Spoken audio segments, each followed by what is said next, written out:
Hello friend, मैं lucky Kumar LN के class में आपका स्वागत है। आज इस वीडियो में आपको केमिस्ट्री चैप्टर 1 में रासायनिक अभिक्रिया एवं समीकरण के बहुत ही महत्वपूर्ण ऑब्जेक्टिव क्वेश्चन बताने जा रहे हैं, जो कि मेट्रिक परीक्षा में बार पूछे जाते हैं। तो दोस्तों, एक भी क्वेश्चन को स्किप नहीं करना है, वीडियो को शुरू से अंत तक देखना है। वीडियो को लाइक सब्सक्राइब जरूर करें और बेल आइकन दबाना ना भूलें। तो चलिए स्टार्ट करते हैं आज का पहला क्वेश्चन। क्वेश्चन, कमरे के तापमान पर द्रव होती है। ये भी काफी महत्वपूर्ण क्वेश्चन है। यहाँ बताना, कमरे के तापमान पर द्रव होती है, कौन होती है? ऑप्शन है मरकरी, बी सोडियम, सी बोरियम, डी क्लोरीन। तो कमरे के तापमान पर कौन द्रव होती है? तो मरकरी। यहाँ पर राइट ऑप्शन है मरकरी, यानी कि पारा। इसे याद रखना होगा। चलिए अगला क्वेश्चन देखते हैं। क्वेश्चन 2, कौन सा पदार्थ चाकू से आसानी से काटा जा सकता है? भी काफी महत्वपूर्ण क्वेश्चन है, मेट्रिक परीक्षा में 12 पूछा जाता है। यहाँ बताओ, कौन सा पदार्थ चाकू से आसानी से काटा जा सकता है? Option aluminium, B sodium, C magnesium, D lead. तो कौन सा पदार्थ चाकू से आसानी से काटा जा सकता है? तो सोडियम। यहाँ पर ऑप्शन बी, क्योंकि यह बहुत ही नरम होता है, इसलिए हम इसे चाकू से काट सकते हैं। चलिए अगला क्वेश्चन देखते हैं। क्वेश्चन 3, कौन ऊष्मा का सबसे अच्छा चालक है? भी काफी महत्वपूर्ण क्वेश्चन है। यहाँ बताना, कौन ऊष्मा का सबसे अच्छा चालक है? ऑप्शन चांदी, बी कॉपर, सी सोना, डी एल्यूमिनियम। कौन ऊष्मा का सबसे अच्छा चालक है? तो चांदी। यहाँ पर राइट ऑप्शन है, इसे याद रखना होगा। और ये विद्युत का सुचालक होते हैं, ये सभी विद्युत का सुचालक है, इसे याद रखना होगा। चलिए अगला क्वेश्चन देखते हैं। क्वेश्चन 4, कौन ऊष्मा का कुचालक है? ये भी काफी महत्वपूर्ण क्वेश्चन है।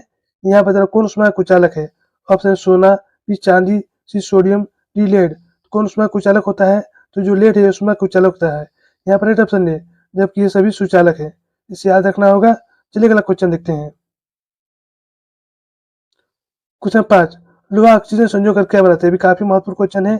यहाँ बताना, लोहा ऑक्सीजन संयोग कर क्या बनाता है? ऑप्शन लोह कार्बोनेट, बी लोह सल्फेट, सी लोह ऑक्साइड, डी इनमें से कोई नहीं। तो लोहा ऑक्सीजन संयोग कर क्या बनाता है? तो लोह ऑक्साइड बनाता है। यहाँ पर राइट ऑप्शन सी, इसे याद रखना होगा। चलिए अगला क्वेश्चन देखते हैं। क्वेश्चन 6, श्वसन कैसी रासायनिक अभिक्रिया है? भी काफी महत्वपूर्ण क्वेश्चन है। यहाँ बताना, श्वसन कैसी रासायनिक अभिक्रिया है? ऑप्शन ऊष्माक्षेपी, बी ऊष्माशोषी, सी दुर्दहन, डी मंदहन। श्वसन कैसी रासायनिक अभिक्रिया है? श्वसन एक ऊष्माक्षेपी रासायनिक अभिक्रिया है। यहाँ पर राइट ऑप्शन है, इसे याद रखना होगा। ऊष्माक्षेपी अभिक्रिया किसे कहते हैं? तो जिस अभिक्रिया में ऊष्मा उत्पन्न होती है उसे हम ऊष्माक्षेपी अभिक्रिया कहते हैं, और जिस अभिक्रिया में ऊष्मा का शोषण होता है उसे हम ऊष्माशोषी कहते हैं। इसे याद रखना होगा। चलिए अगला क्वेश्चन देखते हैं। क्वेश्चन 7, उदासीन विलयन का पीएच मान कितना होता है? भी काफी महत्वपूर्ण क्वेश्चन है। यहाँ बताना, उदासीन विलयन का पीएच मान कितना होता है? ऑप्शन है 5, बी 7, सी 8, डी 9। उदासीन विलयन का पीएच मान कितना होता है? तो 7 होता है। यहाँ पर है ऑप्शन बी। चलिए अगला क्वेश्चन देखते हैं। क्वेश्चन 8, विरंजक चूर्ण का आणविक सूत्र क्या है? यहाँ बताना, विरंजक चूर्ण का आणविक सूत्र क्या है? ऑप्शन है CuCl2, बी CaOCl, सी CaO, डी CaSO4। विरंजक चूर्ण का रसायन सूत्र क्या है? तो CaOCl। यहाँ पर राइट ऑप्शन बी, इसे याद रखना होगा। चलिए अगला क्वेश्चन देखते हैं। क्वेश्चन 9, नमक रसायन सूत्र क्या होता है? भी काफी महत्वपूर्ण क्वेश्चन है। यहाँ बताना, नमक रसायन सूत्र क्या होता है? ऑप्शन है MgCl2, बी MgSO4, सी Na2SO4, डी NaCl। तो नमक रसायन सूत्र क्या होता है? NaCl, यानी कि सोडियम क्लोराइड। यहाँ पर राइट ऑप्शन डी, इसे याद रखना होगा। चलिए अगला क्वेश्चन देखते हैं। क्वेश्चन 10, सबसे अधिक विद्युत ऋणात्मक तत्व कौन है? भी काफी महत्वपूर्ण क्वेश्चन है। यहाँ बताना, सबसे अधिक विद्युत ऋणात्मक तत्व कौन है? ऑप्शन आयोडीन, बी ब्रोमीन, सी फ्लोरीन, डी क्लोरीन। सबसे अधिक विद्युत ऋणात्मक तत्व कौन है? तो फ्लोरीन है। यहाँ पर ऑप्शन सी, इसे याद रखना होगा। इसका परमाणु क्रमांक कितना होता है? तो 9 होता है।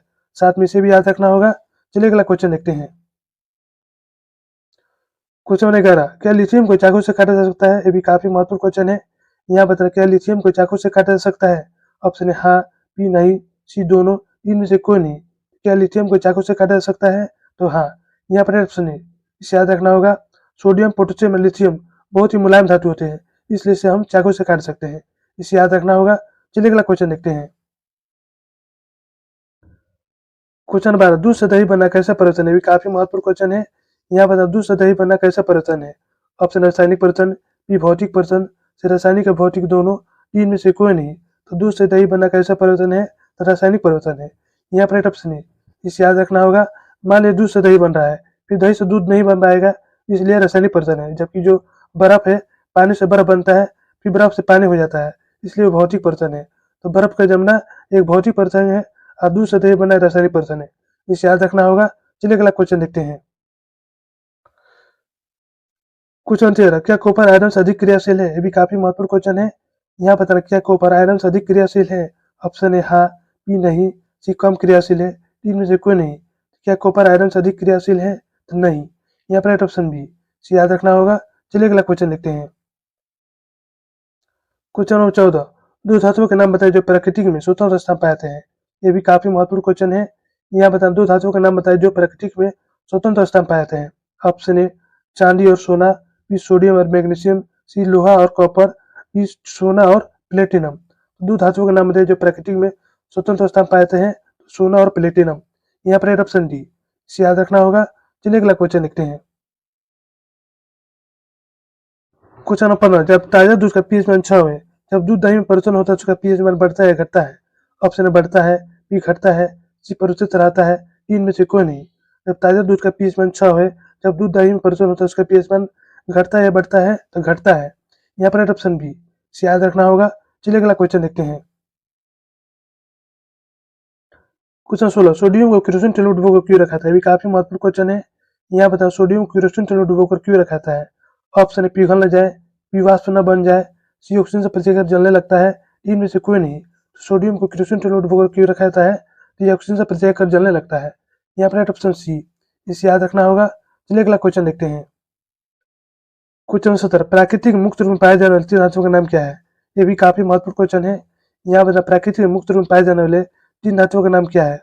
ऑप्शन ए सोना, चांदी, argon, B aluminium, mercury, sodium, C लोहा, zinc, magnesium, D platinum, potassium, magnesium.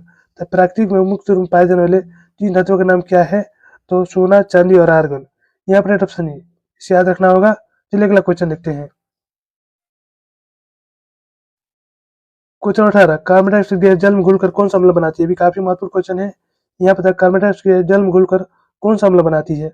Option oxalic अम्ल, बी नाइट्रिक अम्ल, सी कार्बनिक अम्ल, डी सल्फ्यूरिक अम्ल। तो कार्बन डाइऑक्साइड गैस जल में घुलकर कौन सा अम्ल बनाती है? तो कार्बनिक अम्ल बनाती है। यहाँ पर ऑप्शन सी। चलिए अगला क्वेश्चन देखते हैं। क्वेश्चन 19, अम्लीय ऑक्साइड का विलयन पीएच क्या है? यहाँ बताओ अम्लीय ऑक्साइड का विलयन पीएच क्या है? ऑप्शन ए 7 से अधिक, बी 7 से कम, सी 7 के बराबर, डी इनमें से कोई नहीं। तो अम्लीय ऑक्साइड का विलयन पीएच क्या है? तो 7 से कम है। यहाँ पर ऑप्शन बी, सी भी याद रखना होगा। चलिए अगला क्वेश्चन देखते हैं। क्वेश्चन नंबर 20, निम्नलिखित में से कौन सा पदार्थ जो बिना ज्वाला के जलता है? भी काफी महत्वपूर्ण क्वेश्चन है। यहाँ पर निम्नलिखित में से कौन सा पदार्थ जो बिना ज्वाला के जलता है? ऑप्शन ए केरोसिन, बी कोयला, सी मीथेन गैस, डी मोमबत्ती। तो निम्नलिखित में से कौन सा पदार्थ जो बिना ज्वाला के जलता है? तो कोयला। यहाँ पर ऑप्शन जी, जबकि केरोसिन, मीथेन गैस, मोमबत्ती जलने पर लौ निकलती है। अब कोयला में ऐसा नहीं होता है, इसे याद रखना होगा। चलिए अगला क्वेश्चन देखते हैं। क्वेश्चन 21, शरीर में भोजन का पचना किस प्रकार की अभिक्रिया है? भी काफी महत्वपूर्ण क्वेश्चन है। मैट्रिक परीक्षा में 12 पूछा जाता है। यहाँ बताओ शरीर में भोजन का पचना किस प्रकार की अभिक्रिया है? ऑप्शन ऑक्सीकरण, बी अवकरण, सी विद्युत अपघटन, डी उदासीनीकरण। शरीर में भोजन का पचना किस प्रकार की अभिक्रिया है? तो ऑक्सीकरण अभिक्रिया है। यहाँ पर ऑप्शन है, इसे याद रखना होगा। चलिए अगला क्वेश्चन देखते हैं। क्वेश्चन 22, निम्न में से किसमें ऑक्सीकरण क्रिया नहीं है? यहाँ बताना निम्न में से किसमें ऑक्सीकरण क्रिया नहीं है? ऑप्शन रासायनिक परिवर्तन में, बी भौतिक परिवर्तन में, सी दोनों, इनमें से कोई नहीं। तो निम्न में से किसमें ऑक्सीकरण क्रिया नहीं है? रासायनिक परिवर्तन में। यहाँ पर ऑप्शन ई, इसे याद रखना होगा। चलिए अगला क्वेश्चन देखते हैं। क्वेश्चन 23, भौतिक परिवर्तन है। यहाँ बताना भौतिक परिवर्तन है। ऑप्शन है अस्थायी, बी अस्थायी, सी दोनों, तीन में से कोई नहीं। तो भौतिक परिवर्तन है अस्थायी। यहाँ पर ऑप्शन बी, इसे याद रखना होगा। चलिए अगला क्वेश्चन देखते हैं।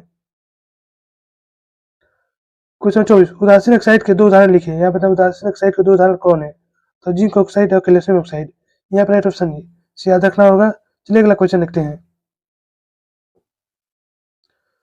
क्वेश्चन 25, सोडियम की परमाणु संख्या कितनी होती है? भी काफी महत्वपूर्ण क्वेश्चन है। यहाँ बताओ सोडियम की परमाणु संख्या कितनी होती है? ऑप्शन 10, बी 11, सी 12, डी 15। सोडियम की परमाणु संख्या कितनी होती है? तो 11 होती है। यहाँ पर ऑप्शन बी। चलिए अगला क्वेश्चन देखते हैं। क्वेश्चन 26, रासायनिक अभिक्रिया को व्यक्त किया जाता है। यहाँ पर रासायनिक अभिक्रिया को व्यक्त किया जाता है। ऑप्शन ए अणु सूत्र के रूप में, बी समीकरणों के द्वारा, सी सरल सूत्रों के द्वारा, डी संकेतों के द्वारा। तो रासायनिक अभिक्रिया को व्यक्त किया जाता है समीकरणों के द्वारा। यहाँ पर ऑप्शन बी, इसी भी याद रखना होगा। चलिए अगला क्वेश्चन देखते हैं। क्वेश्चन 27, रासायनिक अभिक्रिया के द्वारा किसी पदार्थ में ऑक्सीजन का ह्रास क्या कहलाता है? ये भी काफी महत्वपूर्ण क्वेश्चन है। यहाँ पर रासायनिक अभिक्रिया के दौरान किसी पदार्थ में ऑक्सीजन का ह्रास क्या कहलाता है? ऑप्शन उपचयन, बी अपचयन, सी संक्षारण, इनमें से कोई नहीं। तो रासायनिक अभिक्रिया के दौरान किसी पदार्थ में ऑक्सीजन का ह्रास क्या कहलाता है? तो अपचयन कहलाता है। यहाँ पर राइट ऑप्शन बी। चलिए अगला क्वेश्चन देखते हैं। क्वेश्चन 28, उपचयन और प्रक्रिया जिसमें, यहाँ बताना उपचयन और प्रक्रिया जिसमें हाइड्रोजन का वियोग होता है, बी ऑक्सीजन का योग होता है, सी इलेक्ट्रॉन का त्याग होता है, इनमें सभी। उपचयन और प्रक्रिया जिसमें ऑक्सीजन का योग होता है। यहाँ पर राइट ऑप्शन बी। चलिए अगला क्वेश्चन देखते हैं। क्वेश्चन 29, सिल्वर क्लोराइड को सूर्य के प्रकाश में रखने पर क्या प्राप्त होता है? भी काफी महत्वपूर्ण क्वेश्चन है। यहाँ बताओ सिल्वर क्लोराइड को सूर्य के प्रकाश में रखने पर क्या प्राप्त होता है? ऑप्शन चांदी, बी सल्फर, सी कॉपर, इनमें से कोई नहीं। सिल्वर क्लोराइड को सूर्य के प्रकाश में रखने पर क्या प्राप्त होता है? तो चांदी प्राप्त होता है। यहाँ पर राइट ऑप्शन है, इसे याद रखना होगा। चलिए अगला क्वेश्चन देखते हैं। क्वेश्चन 30, लॉफ्टिंग गैस का सूत्र क्या होता है? ये भी काफी महत्वपूर्ण क्वेश्चन है। यहाँ पर लॉफ्टिंग गैस का सूत्र क्या होता है?